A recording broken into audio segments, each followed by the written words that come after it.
Hi అండి. చూస్తుంటేనే తినేయాలనిపించేంత టెంప్టింగ్‌గా ఉంది కదా! ఈ రెసిపీ. ఇది పాన్ కేక్ రెసిపీ అండి. చేయడం చాలా సింపుల్. టేస్ట్ కూడా చాలా బావుంటుంది. కేక్ చేయడం రాని వాళ్ళు కూడా చాలా సింపుల్‌గా ఒక్క 5 మినిట్స్‌లో మీ పిల్లలకి చేసిచ్చేయండి.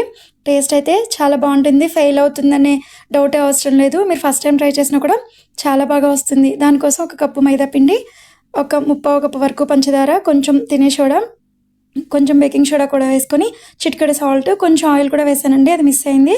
దానిలో కొంచెం పాలు వేసుకొని ఇలా ఈ కన్సిస్టెన్సీ వచ్చేలాగా కలిపేసుకోవాలి. ఇప్పుడు దీన్ని ఒక స్టవ్ పై పాన్ పెట్టుకొని చిన్న గరిటెతోటి చిన్న చిన్న దోసలాగా వేసుకోవాలి. దీనికి ఏ ఏ విధమైన ఆయిల్ అవసరం లేదండి. ఇది కాలడం కూడా త్వరగా కాలిపోతుంది. ఇదిగోండి పాన్ కేక్ అయితే రెడీ అయిపోతుంది. దీని మీద నేను ఇంట్లో తయారు చేసిన చాక్లెట్ క్రీమ్ అయితే అప్లై చేస్తున్నాను. మీ దగ్గర హర్షీ సిరప్ ఉంటే అది కూడా వేసుకోవచ్చు. చాలా స్పాంజీగా చాలా చాలా టేస్టీగా ఉంటుంది. పిల్లలు ఎప్పుడైనా కేక్ చేయమని అడిగినప్పుడు ఇన్స్టెంట్‌గా ఇది చేసి ఇచ్చేయండి. చాలా ఇష్టంగా తింటారు.